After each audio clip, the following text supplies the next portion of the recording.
جب عمران خان صاحب کی سائفر کیس میں ضمانت مسترد ہوئی اس وقت بھی جو سماعت ہو رہی تھی اس میں بھی یہی ایک کویشچن تھا جو بار بار اٹھایا جا رہا تھا. جج صاحب بار بار یہ ایک کویشچن پوچھ رہے تھے. آخری پیراگراف میں جو لکھی گئی بات ہے اس کو بہت زیادہ ہائی لائٹ کیا جا رہا ہے ان کی قانونی ٹیم کی جانب سے, کیونکہ ہو سکتا ہے ایک شخص غائب تھا, اس کے اہل خانہ نے گمشدگی کی FIR درج کرا دی کہ ہمارا بندہ اچانک غائب ہو گیا, اور پھر کوئی مہینہ غائب رہنے کے بعد اچانک سے ٹی وی چینلز پر خبریں چلنے لگیں کہ اس شخص نے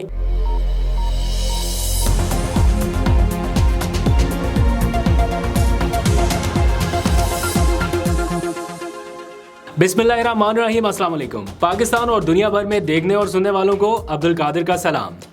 آج صبح سے سوشل میڈیا کے اوپر جو خبریں چل رہی ہیں عدالتی معاملات کو اور عمران خان کے کیسز کو لے کر, مجھے اندازہ ہے کہ آپ لوگ بہت زیادہ ڈپریس ہو گئے ہوں گے, لیکن گھبرانے کی بات نہیں ہے, کیونکہ کچھ لوگوں کو ذرا عادت ہے کہ میکسیمم سنسنی جتنی ہو سکتا ہے اتنی پھیلا کے, اور جن لوگوں کو قانونی معاملات کا پتہ نہیں ہے زیادہ ان کو بہت زیادہ ڈرا دیا جائے. تو آج کے اس قانونی ویلاگ میں تھوڑا سا ٹیکنیکل معاملہ رہے گا, لیکن آپ کو سمجھانے کی کوشش کروں گا کہ اصل میں چل کیا رہا ہے اور ہو کیا رہا ہے یہ سیاسی فرنٹ کے اوپر, یا بلکہ قانونی فرنٹ کے اوپر کیا ہو رہا ہے.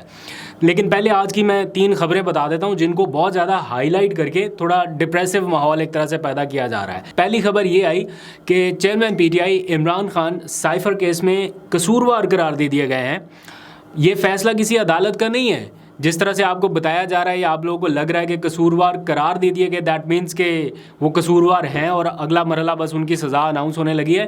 یہ FIA کا ایک چالان ہے جو انہوں نے تحقیقات میں عدالت میں جمع کرایا ہے. ابھی صرف چالان کی حد تک قصوروار قرار دیے گئے ہیں, ابھی ٹرائل ہونا ہے, پھر ابھی لوور کورٹ میں معاملہ ہے, پھر ہائی کورٹ ہے, پھر سپریم کورٹ ہے, کافی سارے فورمز ہیں اور بہت ساری چیزیں ہیں. تو صرف چالان کی بنیاد پر کسی کو اس طرح سے پریٹینڈ کر دینا کہ جناب قصوروار قرار دے دیے گئے اور یہ ہو گیا وہ ہو گیا, تو یہ مجھے لگتا ہے کہ آپ لوگوں کے ساتھ جن کو قانونی معاملات کا اتنا زیادہ نہیں اندازہ ان کے ساتھ زیادتی ہے. دوسری خبر 9 مئی کے مقدمات کے حوالے سے ہے, اس میں بھی چالان کی تیاری کا عمل تیز کر دیا گیا ہے اور 3 مقدمات میں عمران خان صاحب براہ راست چونکہ نامزد ہیں تو اس میں بغاوت کی دفعات بھی درج ہیں, وہ چالان بھی اب تیاری کے مرحلے میں ہے. پھر تیسری خبر آئی کہ جناح ہاؤس کیس میں لاہور کی انسداد دہشت گردی کی عدالت نے حماد اظہر, مراد سعید اور PTI کے تقریباً 9 لوگوں کو اشتہاری قرار دے دیا ہے. اور چوتھی خبر آئی کہ مسلم لیگ نواز کل سے جلسوں کا آغاز کرنے جا رہی ہے کیونکہ نواز شریف صاحب کے استقبال کی تیاریاں ہونی ہیں. یہ سارا ماحول الیکشن سے چند مہینے پہلے کا ہے. یہ جو کچھ بھی اس وقت ہو رہا ہے, چند مہینے بعد الیکشن ہونے جا رہا ہے, لیکن ایک پارٹی کے چیئرمین, وائس چیئرمین اور کارکنان کے ساتھ یہ ٹریل میں نے آپ کو بتائی کہ یہ ہو رہا ہے. اور دوسری طرف کیا ہے, بالکل ایسے ماحول ہے کہ جناب جلسے کریں, جلوس کریں, جو مرضی آپ کا دل ہے, جو چاہتے ہیں آپ وہ کریں. اس پر آگے چل کے مزید بات کریں گے, لیکن پہلے آج کی خبر سائفر کیس کے حوالے سے بات کرتا ہوں جس کے اوپر بہت زیادہ اس وقت ڈسکشن ہو رہی ہے. کچھ لوگ اس میں 14 سال سزا کا بتا رہے ہیں, کچھ لوگ بتا رہے ہیں کہ جناب سزائے موت ہے, کچھ اس طرح سے عجیب سی سنسنی ہے. تو اس سارے معاملے پر اصل قانونی پوزیشن کیا ہے, سزا ہو بھی سکتی ہے یا نہیں ہو سکتی, اور اگر ہوئی تو کم سے کم کیا ہے, زیادہ سے زیادہ کتنی ہو سکتی ہے, اس کے اوپر تفصیل بتاتا ہوں آپ کو. تو جناب جیسے توشہ خانہ کیس میں کئی قانونی جھول تھے نا, بالکل ویسے ہی سائفر کیس میں بھی ایک سے زیادہ قانونی نقص موجود ہے. سب سے پہلے یہ کہ اس کیس میں اوپن ٹرائل نہیں کیا جا رہا, یعنی ان کیمرہ سماعت کر کے معاملے کو تیزی سے آگے بڑھایا جا رہا ہے, جس پر ٹرائل کی جو شفافیت ہے, بنیادی معاملہ اسی کے اوپر سوالات اٹھتے ہیں کہ یہ سب کچھ ان کیمرہ کر کے اتنی تیزی سے یہ سب کچھ کیوں کیا جا رہا ہے. کیا سب لوگ اس کو تسلیم کر لیں گے کہ جناب شفاف ٹرائل ہوا, کیونکہ بنیادی نقطہ ہی شفاف ٹرائل کا ہے. پھر قانونی ماہرین کے مطابق دوسرا اہم نقطہ, یہ جو بھی رائے ہے یہ میری کوئی اپنی ذاتی نہیں ہے, یہ قانونی ماہرین کے مطابق میں آپ کو بتا رہا ہوں کہ وہ کیا سمجھتے ہیں. دوسرا نقطہ یہ ہے کہ سائفر کو جب وفاقی کابینہ نے اپنے اختیارات کے تحت ڈی کلاسیفائی کر دیا, جب ڈی کلاسیفائی کر دیا جائے کسی چیز کو, دیٹ مینس کہ وہ اب سیکرٹ نہیں رہی یا آفیشیل سیکرٹ نہیں رہا, اب آپ اس کو استعمال کر سکتے ہیں. جیسے آپ انفارمیشن کسی کے ساتھ اگر شیئر کرنا چاہیں تو اس کو پہلے ڈی کلاسیفائڈ کرانا ہوتا ہے, اور اس کا جو پلیٹ فارم ہے وہ دیٹ از وفاقی کابینہ. تو عمران خان نے اقتدار کے آخری دنوں میں वफाकी काबीना से इजाज़त लेने के बाद जब इस साइफ़र को डी क्लासीफाई कर दिया, दैट मीन्स कि कानूनी माहिरीन ये कहते हैं कि उसके बाद ये ऑफिशियल सीक्रेट एक्ट नहीं रहा, यानी इसके ऊपर फिर ना ये ऑफिशियल सीक्रेट एक्ट लागू किया जा सकता है और ना ही ये मुकदमा बनाया जा सकता था। इसलिए इस मुकदमे का खाली इस बुनियाद पर ही कायम रहना मुश्किल है। इसलिए जो पीटीआई की कानूनी टीम है उन्होंने इस मुकदमे को खारिज करने के लिए या इस मुकदमे की जो एफआईआर थी उसको खारिज करने के लिए भी इस मामले को इस्लामाबाद हाई कोर्ट में चैलेंज कर रखा है। ये अलग बात है कि मामला अभी टेकअप नहीं हुआ या उसके ऊपर अभी समाप्ति नहीं हुई, काफ़ी देर से इसको चैलेंज कर रखा था। इस्लामाबाद हाई कोर्ट अगर उस मामले को टेकअप करे तो शायद इसका कोई और कंक्लूजन निकले। तीसरा अहम नुकता इमरान खान के बतौर वज़ीर आज़म हल्फनामे का है, जिसे उनकी कानूनी टीम ने अब सोशल मीडिया पर अपलोड कर दिया है, शायद आपने देख लिया हो, जिसके आखिरी पैराग्राफ में जो लिखी गई बात है उसको बहुत ज़्यादा हाईलाइट किया जा रहा है उनकी कानूनी टीम की जानिब से, क्योंकि हो सकता है आखिर में जाके या जब केस थोड़ा कंक्लूजन की तरफ चले तो उन्हें इस चीज़ की ज़रूरत हो। तो इस हल्फनामे के आखिरी पैराग्राफ पर अगर आप देखें जिसे हाईलाइट किया गया है तो उसमें जो लिखा गया है उसके बिल्कुल ठीक नीचे इमरान खान साहब के दस्तखत भी मौजूद हैं, यानी ये वही हल्फनामा है जो इमरान खान ने बतौर वज़ीर आज़म बनते हुए साइन किया था और हल्फ उठाकर इकरार किया था कि वो बहसियत वज़ीर आज़म कोई भी इत्तला किसी को नहीं देंगे सिवाय ऐसी इत्तलात के जो उनको बतौर वज़ीर आज़म पाकिस्तान फ़राइज़ की अंजाम दही के लिए ज़रूरी होगी। तो पीटीआई वकला के मुताबिक ये हलफनामा इमरान खान को बतौर वज़ीर आज़म बाइख्तियार कर चुका था कि वो अपनी मर्ज़ी से जो इत्तला ज़रूरी समझते और जिसको बताना ज़रूरी समझते उसको बताएं। तो साइफ़र में कही गई बातें अगर पाकिस्तान के अंदरूनी मामलात में मुदाखलत के मुतरादिफ थीं तो उन्होंने कौम को एतमाद लेकर सिर्फ अपने इख्तियार का इस्तेमाल किया, जो कि हलफ के ऐन मुताबिक है।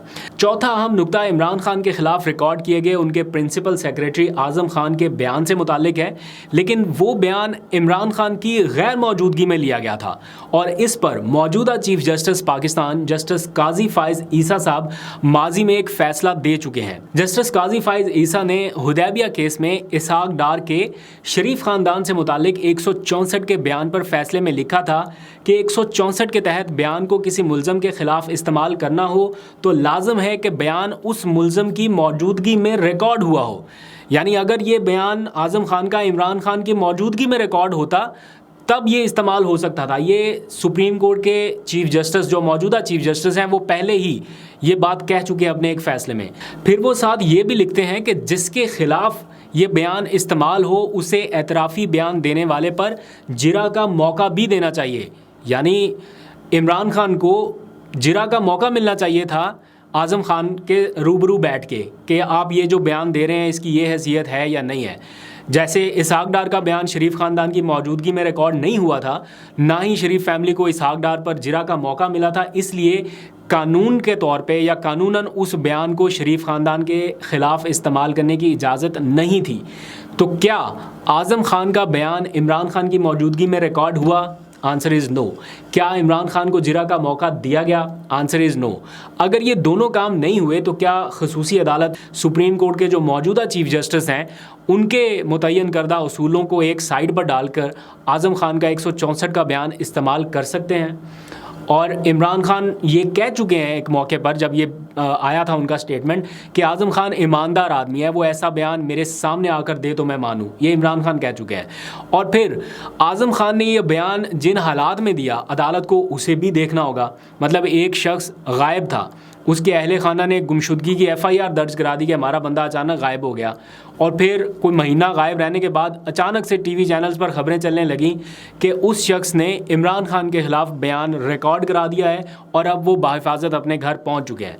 तो इन हालात में क्या ये बयान माना जा सकता है? बड़ा ट्रिकी सा मामला है। बहरहाल अदालत का फ़ैसला मानना होगा, जो उस वक्त अदालत डिसीजन देगी वही देखना होगा। हम अपनी कोई हतमी राय नहीं दे सकते, लेकिन चूँकि ये मामला कानूनी है तो टेक्निकल पॉइंट पर तो कम अज़ कम बात की जा सकती है। फिर आ जाए सज़ा के मामले के ऊपर, जिसके ऊपर बहुत सारे लोगों को ख़दशात हैं, और अगर इन तमाम ख़दशात को या शफाफियत के तकाज़ों को बिल्कुल एक तरफ रख कर सज़ा सुना दी गई तो कम अज़ कम कितनी और ज़्यादा से ज़्यादा कितनी सज़ा हो सकती है? तो इस वक्त मार्केट में सज़ाए मौत से लेकर फांसी तक और पता नहीं 14 साल कैद बामुशक्कत और इस तरह की बहुत सारी ख़बरें सनसनी से भरपूर नज़र आ रही हैं, लेकिन ऐसा होगा नहीं। सज़ाए मौत जैसा फ़ैसला लिखना ये कोई इतना आसान काम नहीं है। जितना लोग सुना जाते हैं, क्योंकि अगर किसी कसूरवार को भी सज़ाए मौत सुनाना हो तब भी बड़ा सोच समझ कर वो क्या कहते हैं कि खैर उसके ऊपर फिर बात करेंगे, बड़ा डिफ़िकल्ट ये मामला होता है। और अगर किसी बेकसूर को खाली जिसका आपको पता हो कि यार पॉलिटिकल विक्टिमाइजेशन भरपूर हो रही है, तो उसको सज़ाए मौत जैसा फ़ैसला सुनाना ये आसान काम नहीं है। और मैंने चीफ़ जस्टिस जो मौजूदा हैं उनको ये कहते हुए सुना कि माजी में जुल्फ़िकार अली भुट्टो को जो सज़ा सुनाई गई वो एक गलत फ़ैसला था, और उन्होंने ये एतराफ़ किया कि हमें अपनी गलतियों को मान के आगे बढ़ना होगा। तो हमारे तो एक ही जो फ़ैसला है वो नहीं हमारे गले से उतर रहा, हम उसको नहीं सही मान रहे, तो एक और नज़ीर कैसे कायम की जा सकती है।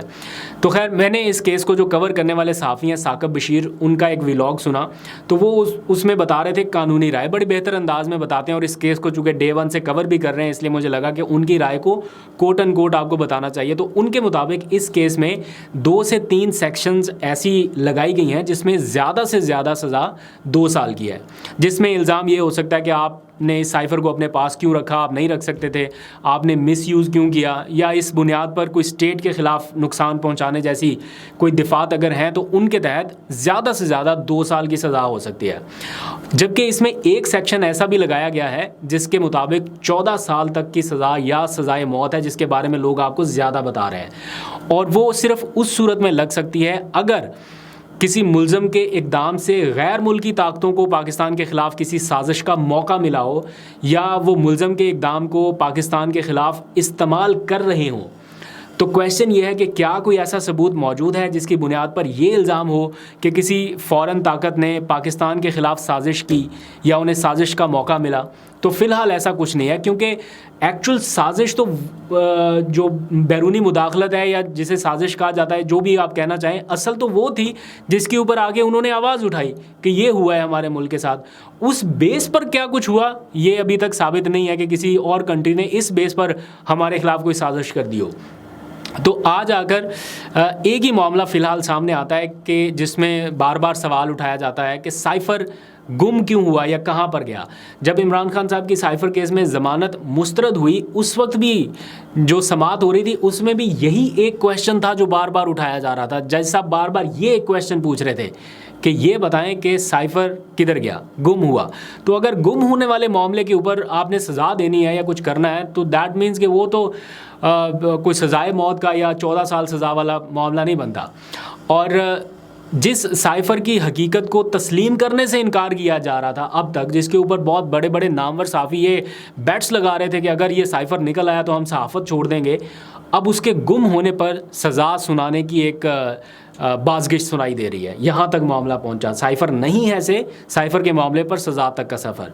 तो ये मजमूई तौर पर ओवरऑल सूरत हाल है। मेरा ख़्याल ये है कि इन केसेस में सख्त सज़ाओं की बातें जो हैं या इमरान खान को मेरा ख़्याल है ज़हनी तौर पर शायद तोड़ने के लिए हो सकती हैं कि वो डिमोरलाइज़ हो जाएं या उन्हें तोड़ा जा सके, या फिर ज़्यादा से ज़्यादा ये है कि इलेक्शन तक उन्हें अंदर रखा जाए, बाहर ना आने दिया जाए। वकला इस केस को लड़ने की तैयारी कर रहे हैं और इस मामले पर उनकी मुशावरत जारी है, लेकिन इस दौरान वकला के लिए जो तशवीशनाक बात है वो ये कि अडयाला में इमरान खान के साथ बेहतर सलूक नहीं हो रहा। उनके वकील ने अभी कुछ देर पहले एक बयान जारी किया जिसमें उन्होंने कहा कि इमरान खान को ज़हनी तौर पर टार्चर किया जा रहा है और उन्हें C क्लास के एक छोटे से सेल में कैद कर दिया गया है, जहां उनकी नकलो हरकत पर पाबंदी लगा दी गई है और उन्हें महफूज खाना भी फराहम नहीं किया जा रहा। तो ये वाली वो बातें हैं जिसके ऊपर उनके वकला को असल तशवीश है कि उनको मूवमेंट की इजाज़त नहीं है, एक छोटे से सेल में रख दिया। अटक में थोड़ी बेहतर कंडीशन थी, क्योंकि अटक में जो सहूलियात दी गई थी उस वक्त के चीफ जस्टिस उमर अता बंदयाल ने नोटिस लिया था कि क्या क्या सहूलियात हैं अदालत को बताया जाए, तो उस वक्त उन्हें कुछ बेहतर सहूलियात फराहम कर दी गई थी। अभी जहाँ पर शिफ्ट किया गया है वो कह रहे हैं कि ये कोई B क्लास नहीं है, यहाँ पर भी C क्लास में रखा गया है। तो वहाँ अटक से उन्हें यहाँ पर लाने का मकसद तो ये था कि बेहतर क्लास उन्हें दी जा सके, लेकिन स्टिल उनके वकला के मुताबिक नहीं दी गई। ये तशवीश की बातें हैं। बाकी ये 14 साल और उम्र कैद सज़ा और सज़ाए मौत जैसी बातें, मुझे नहीं लगता कि ये इतना सख्त नौइयत का मामला आगे बढ़ेगा या इतनी ज़्यादा सिचुएशन जाएगी, वो भी इन हालात में जब बातचीत के रास्ते भी कहीं ना कहीं खुल रहे हैं। कोशिश हो रही है कि बातचीत करें, मामलात को हैंडल करें। ये इस नहज तक ले जाना ये तो बड़ा एक्सट्रीम एक स्टेप होगा जिसमें और ज़्यादा नुकसान या और ज़्यादा बेचैनी पैदा हो सकती है। Let's see. आज तक के लिए इतना ही। जो भी फर्दर अपडेट्स होंगी आपके साथ शेयर करता रहूँगा। अपना बहुत सा ख्याल रखिए। अल्लाह हाफ़िज़।